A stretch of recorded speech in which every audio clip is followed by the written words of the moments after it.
오늘 근데 진짜 잘 모신 것 같습니다. 네. 이렇게 불안할 때는 맞아요. 실전 투자에 또 현업에 계신 르네상스 자산운용의 이건규 대표님과 함께 투자 이야기 좀 해보겠습니다. 어서 오십시오. 어서 오세요. 안녕하세요. 네.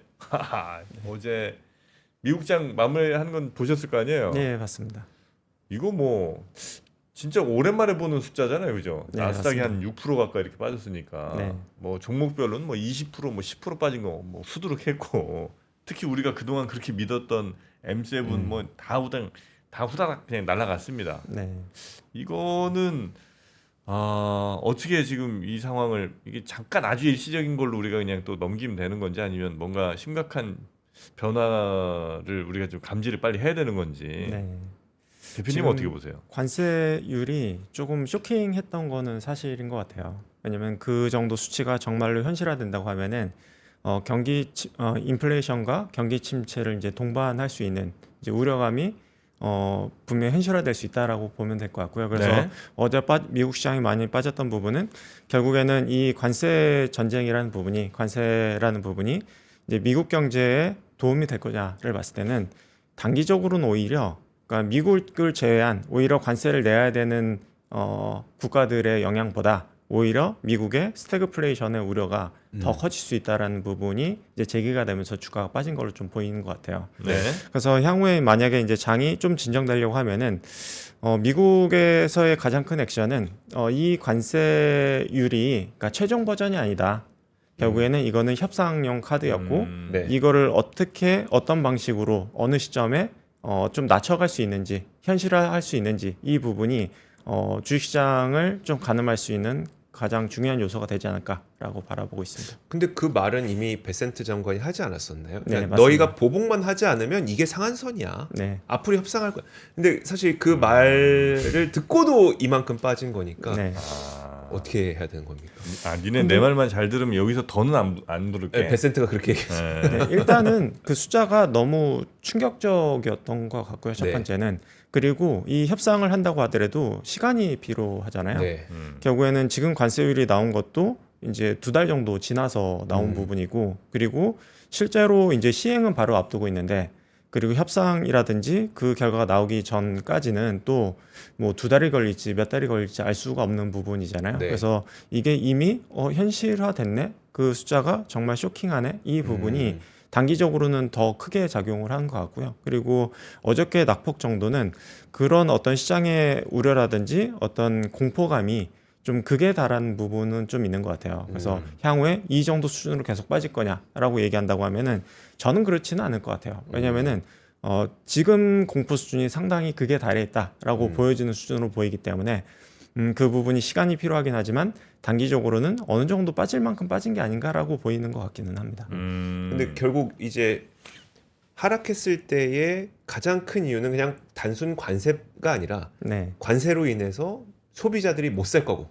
네, 관세로 인해서 기업 실적이 큰 타격을 받을 거고 네. 라고 하는 우려잖아요. 네, 그러면 이제 소비자들이 실제 못 사고 기업 실적에 타격이 발생하는 거는 네, 우리가 한 분기 후 실적을 통해서 내지는 경제 지표 한 달 후, 2달 후를 통해서 볼 수 있을 텐데 네. 그때 실제로 이게 그 시장 반응이 더 안 좋을 것 같으세요? 아니면 그거는 우리가 이미 예상했던 거니 네. 그 당시의 시장 반응은 그렇게 나쁘진 않을 것 같으세요? 이게 미국하고 미국을 제외한 국가하고 오히려 조금 다르게 나타날 것 같아요. 그래서 이제 기업 실적이라는 부분 말씀 주셨지만 우리나라 기업들도 보면 산업별로 기업별로 많이 다르게 나타날 것 같은데요. 분명히 대표적으로 이제 받을 것으로 예상되는 업종들이 있기는 해요. 근데 이제 그 업종들 제외하고 나서는 사실 이제 대부분의 업종들의 어떤 반응이라든지 뭐 예상치를 보면은 생각보다 영향이 크지 않을 수도 있을 것 같다라는 생각이 그래요? 들어요. 왜냐하면은 가격을 그만큼 올리면 되는 부분이 있거든요. 네. 근데 이제 가격을 전가하지 못하는 업종은 이제 피해를 받긴 하겠죠. 근데 그 절대적인 비중을 봤을 때는 우리나라에 한해서 이제 살펴봤을 때는 네. 생각보다 관세로 인해서 기업들의 이익이 많이 꺼질 것 같진 않아요. 근데 오히려 반대로 미국의 소비는 네. 생각보다 인플레이션율이 그대로 직격탄을 받을 수가 있고 네. 그리고 소비도 직격탄을 받아서 바로 꺾일 수 있는 부분이 있어요. 그래서 어떻게 보면 좀 미국과 넌 미국하고의 어떤 기업들의 실적이 좀 다르게 나타날 가능성이 높다라고 보여지기 때문에 네. 일률적으로 이것이 뭐 기업들이 다 전부 다 실적이 다 악화되고 그리고 소비도 다 둔화되고 이런 부분들이 업종이라든지 지역에 따라서 좀 다를 수 있다는 부분은 좀 눈여겨볼 필요가 있지 않나라는 생각이 드는 것 같습니다. 좀 세심하게 그러면 반등을 하는 과정에서 네. 미국보다 비미국 국가들이 조금 더 그러니까 뭐 베트남 같은 건 뺄게요. 이제 워낙 생산 기지가 많이 몰려 있는 네. 곳이니까 그런 그 국가들이 조금 더 탄력성이 좋을 것 같아 보이세요? 상대적으로는 한국이 더 안전한 것 같기는 해요. 그리고 이제 가장 큰 타격은 이제 베트남일 수밖에 없을 것 같고요. 왜냐하면 네. 이제 관세율 자체도 워낙 높게 책정이 됐고 그리고 대부분 다 수출하는 부분이 있다 보니까. 네. 근데 이제 우리나라 기업들 예를 들어서 뭐 가장 처음 관세를 맞은 게 철강이었잖아요. 네. 25% 맞았는데 철강 수출을 보면은 대부분이 우리나라에서 미국에 수출하는 게 가장 큰 품목이 그러니까 송유관이거든요. 네. 근데 이제 송유관의 가격 트렌드를 보면은 관세율이 나오자마자 그냥 그만큼 딱 가격이 올랐어요. 송유관 가격이. 아 그래요? 네. 오. 그 얘기는 뭐냐면은 그냥 실시간으로 가격이 반영된 거예요. 그래서 이제 가격이 반영될 수 있는 이유는 뭐냐면 결국에는 미국은 대부분 수입에 의존할 수밖에 없고 네. 그러면은 근데 이제 투자는 계속 증가할 거고 하다 보니까 이 수요가 탄탄한 산업 같은 경우에는 이 관세가 바로 가격에 전가가 돼요. 그래서 이제 그런 부분들이 철강뿐만 아니라 네. 그러니까 네. 주요 산업 부분에서 나타날 걸로 보이고 있거든요. 음. 그래서 이제 결과적으로는 패배자가 뭐 예를 들어서 한국이나 대만 뭐 이제 베트남이 되는 게 아니라 네. 단기적으로 봤을 때는 오히려 미국이 될 가능성이 높아 보이는 건 사실인 것 같습니다. 근데 우리 투자자들이 많이 투자하는 게 네. 미국의 이른바 뭐 빅테크들이라고 하는 데는 네. 물론 이제 애플은 뭐 중국에서 만들어 갖고 오긴 합니다만 대부분의 저 빅테크들은 그냥 뭐 넷플릭스가 됐건 아니 네. 마이크로소프트가 됐건 뭐 물건 파는 게 아니고 네.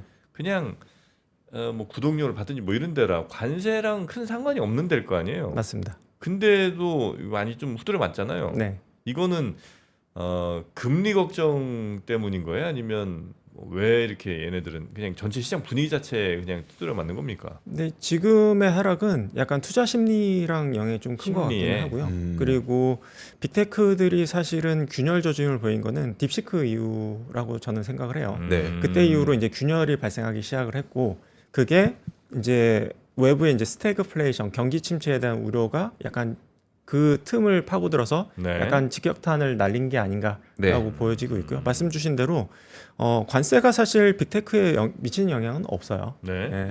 근데 이제 딥시크 이후에 이제 AI에 대한 주도권 이런 것들이 이제 미국이 주도하는 게 아니라 중국도 따라왔네. 네. 또 한 가지는 이제 그만큼의 투자가 필요하지 않을 수 있겠네라는 부분들이 시간이 지날수록 조금 현실화되는 듯한 느낌을 받게 되는 것 같고요. 네. 그리고 이제 경기 침체가 됐을 때는 결국에는 밸류에이션이 높은 것들이 이제 밸류에이션이 좀 낮아져야 되는 그런 부분들이 있다 보니까 밸류에이션에 대한 부담으로 이제 주가 직격탄을 좀 받았다 이렇게 보여지는 것 같습니다. 밸류에이션에 대한 부담들이 네. 그동안 오는 것도 좀 영향을 줬겠죠. 분위기 안 좋은데 그동안 너네 왜 이렇게 많이 올랐냐 씨, 이러면서 네. 빠진 것도 좀 있을 것 같고. 전 처음에 그 생각했는데 얘는 안 그래도 요즘에 그 인공지능 투자한다고 GPU 사와야 되는데 그거 네. 비싸져서 그런가? 뭐 이런 생각도 했는데. 근데 저는 조금 가장 크게 봤던 거는 마이크로소프트가 네. 결국에는 AI 투자에 대해서 이제 음. 조금 회의적인 그런 어떻게 보면 좀 가장 적극적이고 가장 많이 투자했고 투자 발표도 가장 앞서서 했던 회사가 네. 약간 향후 투자에 대해서 약간 퀘스천 마크를 날린 부분들이 그러니까 투자자의 심리를 조금 흔든 거 아닌가 이렇게 바라보고는 있습니다. 네. 그리고 러셀2000 같은 그러니까 우리가 많이 투자한 쪽은 아니지만 네. 그 미국의 뭐 중견 중소기업들이 이제 많이 몰려 있는 네, 거기도 꽤 많이 떨어졌더라고요. 네, 네, 그래서 그냥 미국 전체 그냥 분위기가 많이 좀 훼손이 되는 건가 하는 생각이 좀 들긴 했는데. 그래서 지금은 스태그플레이션 우려가 가장 큰 것 같고요. 네. 다만 이제 앞서도 잠깐 말씀드렸지만 만약에 이제 관세율 조정이 이루어지고 그 한 개의 이제 국가라도 좀 빨리 나오는 게 중요할 것 같아요. 그러니까 원래 25%일 줄 알았는데 네. 예를 들어서 막상 뚜껑을 열어보니 이제 15%였다라고 네. 하면은 그러니까 그 나라에만 해당되는 게 아니라 그러면은 우리도 뭐 되게- 대만도 홍콩도 우리도 뭐 다 낮아질 수 있겠네라는 기대감이 이제 불러 일으킬 수 있기 때문에 네. 그 부분이 언제 나오냐 그리고 어느 폭으로 나오냐가 음. 향후의 증시를 조금 가늠질 수 있는 음. 중요한 요소가 될 것이다라고 바라보고 있습니다. 네. 지금은 이제 뭐 두드려 맞은 데가 있고 네, 앞으로도 더 두드려 맞을 때가 있을 거 아니에요. 네. 예를 들어 지금 이제 반도체랑 제약 이쪽으로 네. 네, 이제 한다고 예고했잖아요. 네, 그리고 뭐 그 숫자도 결코 낮진 않을 것 같고. 네. 그럼 이제 여기도 많이 두드려 만다고 봐야 되는 거죠. 반도체 같은 경우에는 네. 실제로 우리나라에서 미국으로 직수출하는 비중은 10% 언더예요. 음. 7에서 8% 정도 네. 수준으로 봐야 될 것 같고 대부분이 이제 대만, 홍콩, 중국으로 나가는 것들이 50% 이상 되거든요. 네. 그래서 이제 거쳐서 수출되기 때문에 음. 실제로 이제 미국이 관세를 매긴다고 반도체에 이제 매긴다고 하더라도 실질적으로 영향은 크진 않을 수도 있다. 그리고 이미 이제 뭐 대만이라든지 이제 중국이라든지 이런 쪽에 관세를 맞았기 때문에 네. 이미 관세를 맞았다고 보는 게 맞을 것 같아요. 아 이미 네. 맞았다. 왜냐하면 이제 글로 넘어가서 이제 예를 들어서 조립이 돼서 휴대폰이 되고 네. PC가 돼서 이제 미국으로 수출될 때는 관세가 매겨지는데 네. 거기에 이제 부품에 따라서 이제 관세를 매긴 게 아니라 그 전체 가격에 어차피 매겨서 나가는 거잖아요. 그렇죠. 예. 네. 그러면 이미 관세는 맞았다라고 보는 게 저는 맞다라고 생각을 합니다. 하긴 그러네 진짜 관세 영향을 네, 반도체 직접 받을 것도 별로 없지 많지 않나 않습니다. 생각이 드는. 네. 아, 직접 수출을 해서 그래서- 네. 미국에서 제조를 하지 않아요. 그렇죠, 그렇죠. 네, 그렇기 때문에 뭐 그 영향은 이미 맞았다라고 저는 보는 게 합리적이지 않나. 뭐 자동차나 철강 이런 거에 비해서 영향은 훨씬 덜 하겠군요. 네, 직접적인 영향은 덜하다. 그리고 그거를 관세를 내는 주체는 우리가 아닐 가능성이 높다.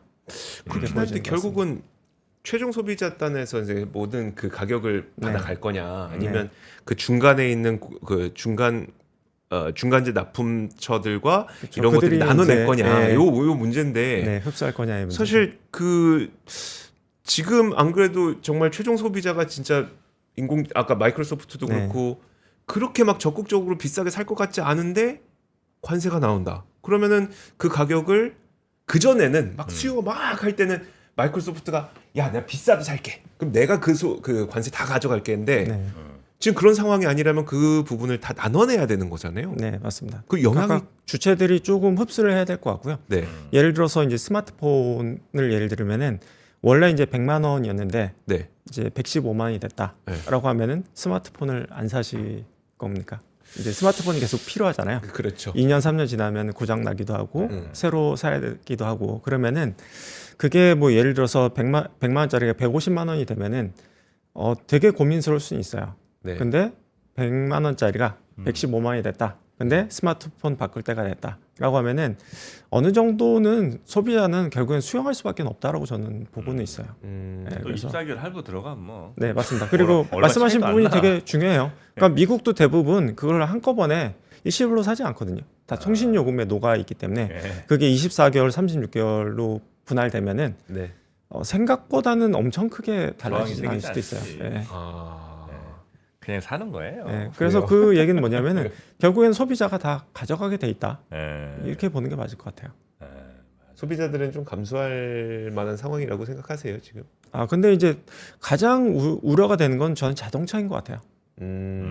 왜냐면은 그 단위가 크기 때문에 그렇죠, 그 단위가 크죠. 예를 들어서 이제 5천만 원에 살 수 있었던 거를 그러니까 앞자리가 바뀌잖아요. 뭐 6,250만 원 이렇게 사야 된다라고 하면은 고민스러울 수밖에 없거든요. 그래서 이제 자동차가 가장 큰 어떻게 보면 좀 타격을 얻게 되지 않을까. 그러니까 수요도 좀 침체하고 결국에는 이제 미국산 자동차가 더 많이 팔릴 가능성이 높고 왜냐하면 이제 가격 경쟁력이 확 사라질 수 네. 있는 부분이 있잖아요. 네. 그렇죠. 근데 이제 다만 이제 향후에 관세율 조정이 이루어질 것 같기는 해요. 근데 이제 얼마만큼이냐가 되게 중요할 것 같고요. 그러니까 이제 우리가 점점 어디에다 돈을 많이 쓰나 이제 보면 네.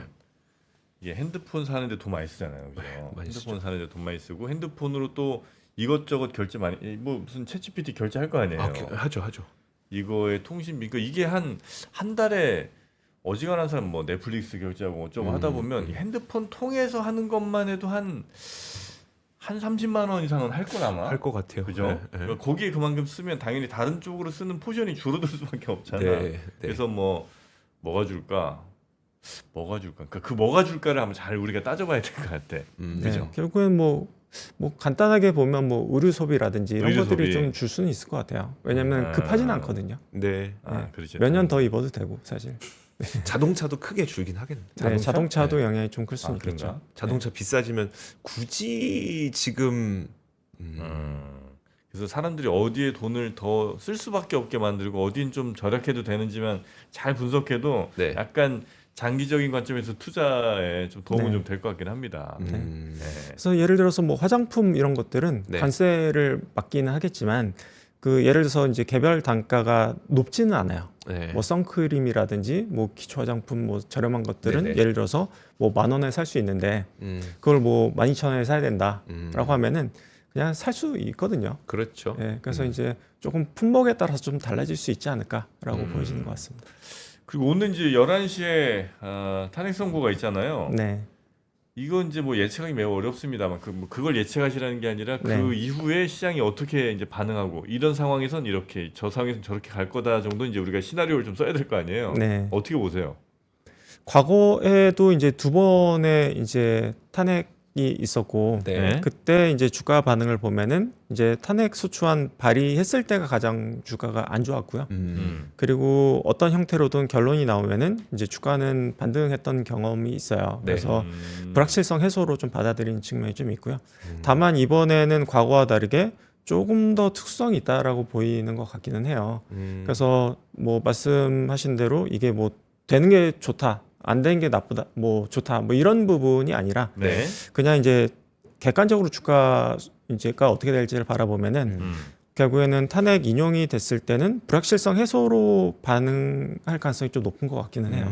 그래서 이제 주가는 좀 반등할 가능성이 있다라고 네. 보여지는 것 같고요. 다만 이제 뭐 기각이라든지 아니면 각하 결정이 났을 때는 이게 좀 더 불확실성이 좀 커질 거로 시장이 반응할 것 같아요. 왜냐하면 뭐 임기 단축이라든지 아니면 뭐 개헌이라든지 뭐 이런 것들이 많은 것들이 엮여 있고 불확실성이 더 커지는 부분이 있다 보니까 만약에 뭐 그런 결정이 난다고 하면은 주가 측면에서는 좀 부정적일 수 있다 이렇게 생각해 주시면 될 것 같습니다. 네. 알겠습니다. 어제 그 제가 시장 보면서 조금 그러니까 미국 시장 보면서 의아했던 부분은 인텔이 또 올랐어요. 네. 그걸 보면서 야 이거 진짜 미국의 생산 기지 갖고 있는 거에만 사람들이 지금 베팅을 하고 있는 상태구나라고 하는 생각. 인텔은 좀 올랐어요. 인텔이 한 2%인가 그래요? 올랐어요. 생산 기지 딴 데 갖고 있는 거 다 막 10% 넘게 빠지고. 상대적으로 뭐 내수주라든지 이런 것들은 조금 뭐 주가가 좀 견조했던 것 같습니다. 그렇습니까? 그 슈퍼마켓 체인 크로거인가 있잖아요. 크로거. 네, 크로거가 52주 신고가인가? 지금? 그 진짜 안 움직이는 기업이거든요. 약간 하나로마트 막 이런 느낌이라 막 뭐 성장성이 있는 걸로 보이지 않는데 52주 신고. 아무튼 그래서 이런 걸 보다 보니까 그러면 그런 식으로 이 관세로 인해서 영향이 미칠 곳으로 지금 어떤 투자의 포트폴리오를 바꿔야 된다고 보세요? 아니면 관세율이라고 하는 거는 조만간 조정될 거고 앞서 말씀해 주셨던 것처럼 그 관세가 부분 녹아들 거기 때문에 네. 우리가 원래 생각했었던 그 뭐 인공지능이라든지 이쪽으로 계속 투자의 포트폴리오는 유지해야 된다고 보세요. 일단은 이 관세로 인해서 이제 가격 전가력이 있는 업체인지가 되게 중요할 것 같아요. 아까 이제 철강 제품도 말씀을 드렸지만 예를 들어서 이제 피팅 같은 경우에도 네. 지금 가격 전가가 거의 100% 이루어지고 있는 걸로 좀 보이고 있는 것 같거든요. 네. 그래서 이제 수요가 탄탄하다고 하면은 네. 수요가 탄탄한 업종이라고 하면은 관세로 인해서 주가 조정을 받으면 오히려 매수 기회로 활용을 해야 된다라고 예. 생각이 되고요. 다만 이제 관세율이 낮아지는 경우에는 전체적인 시장이 긍정적인 요소로 작용하는 게 맞고요. 다만 관세율이 낮아질 뿐 피해를 보는 업종은 그러니까 피해 규모가 작아질 뿐이지 피해를 보는 건 맞다라고 생각이 되거든요. 네. 그래서 저는 이제 관세율이 낮아진다고 하더라도 결국에는 가격 결정력이 좀 있는 업체들 위주로 투자하는 게 맞다.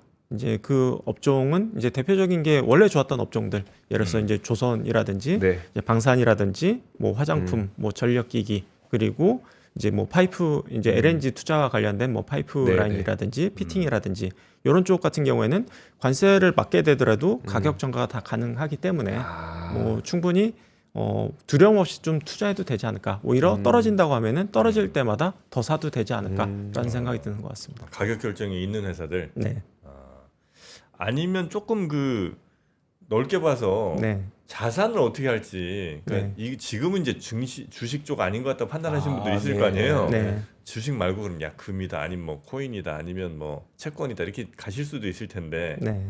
그 자산 배분 쪽으로 보면 지금 상황은 어떤 게 조금 더 현명한 선택일까요? 저는 뭐 점진적으로 위험 자산을 좀 늘려가는 게 지금은 맞지 않나라고 생각이 되는 것 같아요. 왜냐하면은 오히려. 예. 최악을 가정하면은 지금이라도 팔아야 될 수는 있어요. 그러니까 정말 스태그플레이션이 현실화된다라고 하면은 근데 과연 이제 유럽을 비롯해서 뭐 캐나다, 뭐 멕시코, 뭐 어떤 나라가 됐든 과연 어떤 주체가 풀악셀을 밟을 수 있을까? 그러니까 미국도 지금 풀악셀을 밟는 걸로 보이긴 하지만 네. 결국에는 이제 트럼프 정부는 항상 먼저 던져놓고 공포감을 이제 조성한 다음에 더 낮추는 전략을 항상 네. 펴왔던 부분이 있는데 유럽도 이제 관세 전쟁에 직접적으로 나서겠다고 얘기는 하고 있지만 미국 지금 이제 유럽도 미국 의존도가 더 커진 상황이거든요. 특히나 이제 에너지, LNG라든지 이런 것들이 가스 수입이 많은 상황이기 때문에 이거를 미국을 배제하고 가면은 유럽도 타격이 엄청나게 클 수밖에 없어요. 네. 그러면은 과연 각 주체들이 정말 다 풀악셀을 밟을 것인가? 만약에 다 풀악셀을 밟으면은 1930년도가 그 관세 전쟁으로 해서 세계 대공황이 왔었어요. 그랬죠. 만약 그것까지 가져간다고 하면은 지금이라도 팔아야겠지만 상식적으로 봤을 때는 그 정도까지 갈까라는 생각은 좀 드는 것 같아요. 그래서 지금 불안한 건 사실이고 공포심이 극에 달한 건 사실이지만 냉정하게 지금을 다 팔아야 되는 상황이냐를 보면은 네. 그렇게까지 줄이는 게 맞을까라는 생각은 좀 드는 것 같아요. 위험 자산을 네. 오히려 지금은 지금 조금씩은 늘려갈 상황이 아닌가. 좀 그리고 괜찮을 친구들. 예를 들어서 이제 금 같은 경우에도 각국 정부가 이제 과거와 다르게 이제 달러와 이제 반대되는 움직임으로 금을 이제 기축 통화 비슷하게 많이 쌓으면서 금값이 올랐는데 이것도 저는 정상적인 상황으로 보이지는 않거든요. 그래서 지금 금을 살래?라고 하면 저는 글쎄 약간 이런 생각이 좀 드는 것 같고요. 다만 많이 이제 오르게 돼? 뭐 채권 같은 경우에는 이제 금리가 앞으로 낮아질 가능성, 경기가 침체되면서 이제 금리를 낮춰야 될 가능성이 높아질 걸로 보이기 때문에 네. 네. 뭐 채권은 나쁘지는 않은 것 같기는 해요. 그러니까 그 부분에서 좀 이렇게 충돌이 생길 수밖에 없는 게 당연히 경기가 나빠지면 금리를 네. 내려야 되는데 관세 때문에 물가가 올라서 못 내릴 걸 이게 지금 어젯밤에 나왔던 대부분 아이비들의 얘기였었잖아요. 네. 그 부분 좀 어떻게 보세요? 근데 물가는 경기가 진짜 침체가 되면은 같이 확 떨어집니다. 예, 같이 떨어집니다. 예. 그렇긴 하죠. 예, 어쩔 수 그래서 없이. 그게 뭐 좋다고 얘기할 수는 없지만 뭐 네. 그런 그러니까 따르게 움직이는 경우는 또 그렇게 많지는 않다 이렇게 보는 게 맞을 것 같아요. 왜냐면 이제 수요가 감소하기 때문에 네, 네. 인플레이션도 좀 내려오는 게 맞긴 합니다. 네. 여튼 아무리 뭐 관세가 어쩌고저쩌고 해도 경기 안 좋으면 물가는 떨어진다. 네, 그러면 금리는 이제 내릴 수밖에 스태그플레이션에 대해서 공포에 대해서 많이 얘기하지만 실제로 스태그플레이션이 나타난 적은 거의 없어요. 왜냐면 그게 양립하기가 되게 쉽지는 않은 부분이에요. 네. 예를 들어서 네. 이제 중동 지역에서 엄청난 대규모 전쟁이 일어나서 유가가 폭등한다. 뭐 그런 경우에는 그런 경우는 그쵸. 이제 발생할 수 있는데 네. 일반적인 경제 논리로는 사실은 발생하기 쉽지는 않다. 음. 이렇게 보는 게 맞을 것 같습니다. 알겠습니다. 하여튼 대략 지금 그림이 좀 그려졌어요 이제. 그 말씀이 가장 인상 깊었었어요. 지금은 위험 자산을 오히려 늘려갈 때다. 왜냐하면 지금과 같을 때 위험 자산을 줄이고 싶어하는 게 사람의 마음이거든요. 네, 맞습니다. 안 그래도 지금이라도 도망가야 돼. 근데 오히려 지금이 얼마 전에 막 사상 최고가 칠 때 그때가 오히려 위험 자산을 약간 피해야 될 때고 지금은 오히려 위험 자산을 좀 늘려가야 될 때다. 다만 지금 가장 찝찝한 부분은 네. 이제 국내 정치적인 부분에 대한 불확실성이 정말 잘 해소됐으면 좋겠다. 그 부분이 이제 우리나라 뭐 환율부터 해서 이제 주가지수 네. 우리나라만 약간은 왕따가 될 수 있는 그런 부분들의 요소, 그러니까 우리나라만의 문제이다 보니 그 부분이 어떻게 좀 현명하게 좀 네. 좋은 쪽으로 해소가 됐으면 좋겠다라는 생각은 드는 것 같습니다. 만약에 이제 국내 정치적인 불안이 감이 더 커진다라고 하면은 이건 뭐 글로벌 경제에 무관하게 우리나라 경제에 좀 큰 타격을 줄 수 있는 부분이 있다 보니까 그 부분이 빨리 해소되기를 바라는 마음을 네. 갖고 있습니다. 끝으로 우리 대표님께서 우리나라 지금 현재 국장 중에 네. 뭐 물론 이제 뭐 종목별로 매우 다르겠지만 그래도 업종별로 보자면 요 정도 업종들은 그래도 조금 더 괜찮아 보이고 요 업종들은 지금은 조금 힘들어 보인다는 업종들이 있을 거 아닙니까? 네.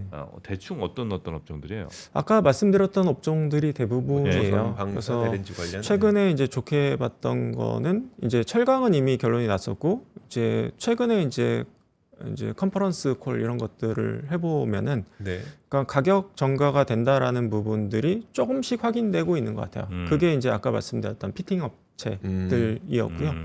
그리고 이제 또 한 가지 좋게 볼 수 있는 포인트는 이제 계속해서 우리나라뿐만 아니라 그러니까 온난화가 되고 있잖아요. 네. 그래서 여름이 올해 엄청 덥고 엄청 길어진다라는 부분이 우리나라뿐만 아니라 이제 글로벌하게 나타난 현상이고 그러다 보니까 이제 선케어 제품들의 수요가 지금 3월 달부터 굉장히 빠르게 증가하고 있는 걸로 알고 있어요. 그래서 선케어 제품과 관련된 화장품 업체가 있다고 하면은 네. 그 회사는 뭐 트렌디하게 좀 올해 좋아질 수 있는 부분이 있어서 네. 그런 뭐 조금 더 이제 특성 있는 애들에 투자한다고 하면은 네. 좀 주가 퍼포먼스가 괜찮지 않을까라고 바라보고 있습니다. 피팅 그다음에 선케어 같은 네, 거 네. 좀 그리고 집중하는 회사들. 방산도 올해 상반기 내에 어떤 수주 모멘텀이 아직 살아있다라고 보고 있기 때문에 네. 뭐 주가가 빠진다고 하면은 뭐 더 사야 된다. 조선도 마찬가지다. 이렇게 바라보고 있습니다. 그렇습니까? 알겠습니다. 그럼 우리 대표님과는 오늘 요 정도로 네. 좀 살펴보고요. 오늘은 오프닝 벨 라이브 조금 일찍 시작을 해야 될 것 같아요. 그러니까요. 워낙 좀 불안들을 하실 테니까. 불안불안하니까요. 네. 지금 어떻게 장전 상황 어떻습니까? 안 좋아요?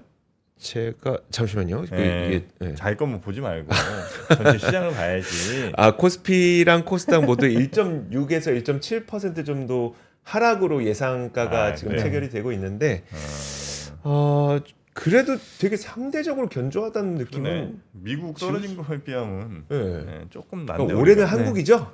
뭐 아까 말씀드렸듯이 지금 관세의 영향이 오히려 미국이 가장 네. 큰 타격을 단기적으로 봤을 때는 오히려 미국이 타격이 될 것으로 보기 때문에 네. 뭐 상대적으로는 뭐 상대적인 매력은 있지 않을까 네. 뭐 이렇게 보고 있습니다. 알겠습니다. 자, 이건규 대표님 대단히 감사하고요. 항상 어려울 때 모셔서 늘 죄송한 마음입니다만 그래도 그럴 수밖에 없다는 거 네, 양해해 주시기 바랍니다. 고맙습니다. 네 감사합니다. 감사합니다. 네.